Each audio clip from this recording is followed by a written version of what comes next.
வணக்கம் ஃப்ரெண்ட்ஸ். இப்போ நம்ம இருக்கக்கூடிய இடம் எங்கன்னு பார்த்தீங்கன்னா, கோபி போகிற வழியில் குணத்தூர்ன்ற ஒரு ஏரியா. அங்கே வந்து வாழை விவசாயம். இது வந்து கதலி வாழை. இந்த வாழை வந்து பார்த்தோம் அப்படின்னா கிட்டத்தட்ட ஒரு 3 மாதம் பக்கம் ஆக போகுதுன்னு நினைக்கிறேன். சம்திங் இருக்கும், ஒரு 2.5 to 3 மாதத்துக்குள்ளே இருக்கும். அதுக்குள்ளே தான் இருக்கும். நமக்கு மைக்ரோ நியூட்ரியன்ட் நம்ம கேட்டிருந்தாங்க. நமக்கு ஓலிஃப்ளவர் சூப்பர் 16 அப்படின்னு ஒன்று இருக்குது. 16 விதமான ஊட்டச்சத்துக்கள் அதில் வரும். ஒரே மருந்து தான், எந்த பயிருக்குனாலுமே யூஸ் பண்ணிக்கலாம். 16 இன்க்ரீடியன்ட் ஆட் ஆகும்.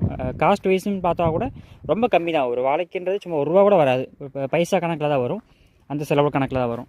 அது கொடுக்கும்போது உங்களுக்கு வாழையில் வந்து தழைச்சத்து அதிகமாக கிடைக்கும்.